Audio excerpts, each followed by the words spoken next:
The reigning champions Milwaukee Bucks were eliminated in Game 7 after an incredibly dominant display by the Boston Celtics. The series kept shifting in momentum until the Boston franchise delivered the final blow to the Bucks, who succumbed to a disappointing exit. Let's review the action from Game 7 and look at some of the talking points from the game. First up, Celtics destroy the Bucks. It's often said that anything is possible in Game 7. That's exactly what we got in this one, as the Celtics came from behind against the Bucks after a slow start and found themselves 4 wins away from a trip to the NBA Finals. If we go back a few days when the Celtics had blown away a 14-point lead and ended up trailing the Bucks 3-2, it seemed that their season was over. Game 7 was insane for the Celtics. Their stars stepped up when it was needed the most and delivered a superb all-around spectacle. Jayson Tatum had already put together a 45-point star show to level the series and finished with a respectable 23 points on 7 for 14 shooting. But it wasn't Tatum who got the headline for Game 7 heroics. Grant Williams was the star of the show and stepped up when needed, but we'll get to that later. It was the exact opposite for the Bucks though. Despite Giannis ending the game with 25 points, 20 rebounds, and 9 assists, he struggled massively in the second half of the floor as the Celtics defense swarmed the 2-time league MVP. He didn't have much support, apart from Jrue Holiday putting in some numbers, but the Bucks head home, disappointed with that display.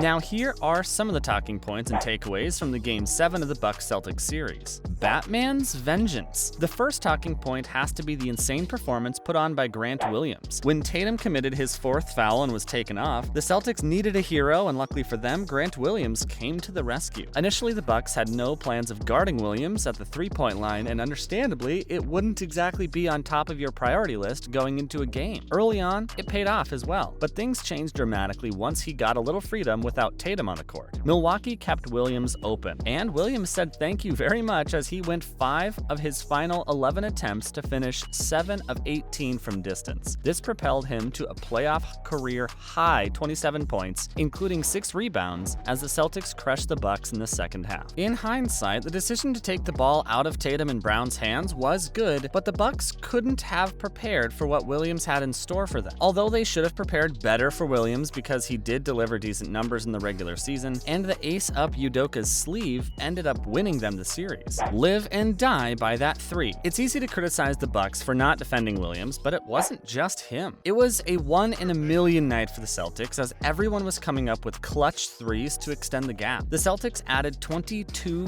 3-points from 55 attempts and broke their own playoff record that they'd set in the first game of the series. Tatum had started the demolition by going 5 of 9, but it was Peyton Pritchard's 4 of 6 daggers from deep off the bench that meant curtains for the Bucks. On the other hand, it was the stark opposite for the Bucks, who struggled with layups, let alone the 3-pointers. The Bucks shot from deep 33 times and were successful on only 4 occasions. That gave the Celtics a 66-12 scoring edge, and you can't really win a game when you've been that bad. It was a win for the Boston side, who stuck with their game plan throughout the series, even when it seemed like they were on the verge of going out. The reward for their 3-pointers plan is a place in the conference finals, and they'll take that every day of the week. No help for Giannis. This was a talking point after Game 6 when Giannis came up with 44 points, 20 rebounds, and 6 assists. It remains a talking point even now. Although a player like Giannis would know that he had repeated his heroics from Game 6, the Bucks would have been in the conference finals. That doesn't change the fact that Giannis had little to no help throughout the campaign. He's a victim of his own success, and it's not possible to imagine a player carrying the team to back-to-back championships with little help from his side. Even in Game 7, Giannis started well, so the Bucks started well too. He'd scored or assisted all of the Bucks' first 24 points, and that's crazy. The minute he started struggling in the second half, the Bucks had no hope to recover and collapsed. Jrue Holiday looked like the only player on the Bucks side capable of salvaging a late comeback, but even he couldn't live with the Celtics' onslaught. Chris Middleton's injury has hurt the Celtics a lot, and it's clear that Giannis needs help if the Bucks are to repeat their heroics from last year in the years to come. No need for the Time Lord. Before the game, Ime Udoka, talking to the press, explained how Robert Williams was available to play on an as-needed basis in Game 7, as it turned out there was no time for the Time Lord, nor was there any need to risk him by bringing him on. It seems as if he'll be fit to take his role in the side side in their upcoming series against Miami Heat as the two sides battle it out to make it to the NBA Finals. It may have looked, with the way the Bucks had started, that we might see a cameo from Williams, and we did, but it was Grant instead of Robert, who came up with the goods, and what a performance that was. Williams should get all the rest he needs because the Celtics' next challenge against Bam Adebayo and the Heat won't be easy by any stretch of the imagination. Up next, the reaction from the game. As expected, there was a lot of reaction from the players, analysts, and the fans following the reigning champions' exit from the playoffs. Giannis, talking to the media, was disappointed but offered a slightly optimistic view of the Bucks' exit, pointing out how this loss should be used as a learning curve rather than thinking that they lost something. Of course, it's not as straightforward as that, but he's right. There's a lot to learn for the Bucks after that showing. Kendrick Perkins praised Giannis' efforts and added that the superstar delivered a LeBron-esque performance throughout the series. He explained how hard it is to come up with that 40-plus day out in Game 6 when there's no help from anyone. Ime Udoka, the Celtics coach, highlighted some defining moments from the game that helped his side orchestrate a brilliant win over the Bucks. Grant Williams also gave us an insight into the confidence that he had in himself from behind the arc, and how it was a major reason behind the success that he experienced in Game 7. Budenholzer, the Bucks coach, shared his analysis and agreed that giving that much space and not defending Williams was the reason why they lost. On the other hand, NBA Twitter and fans were much more brutal to the Bucks following their absolute demolition at the hands of the Celtics. Analysts picked up on some interesting points, and we agree with Jared Weiss's tweet. The Grant Williams extension talks are definitely getting more interesting this summer. LA Clippers Batum added his 2 cents by admiring the Celtics' role players stepping up. Finally, what to expect from Celtics Heat Eastern Conference Finals? The stage is set, and on Tuesday night, the Boston Celtics will face the Miami Heat in a top-of-the-table clash from the regular season. A place in the NBA Finals is on the line for both sides, and it should be a superb matchup. They aren't strangers to playing each other in the ECF, as they matched up 2 years ago in the bubble when Miami beat the Boston side. It's the toughest challenge yet for the Celtics. This Heat side may not have a talisman like Giannis, but that probably makes their job even harder as they're facing a better team than the Bucks. Dealing with Jimmy Butler isn't an easy task, so the Celtics defense will have their hands full.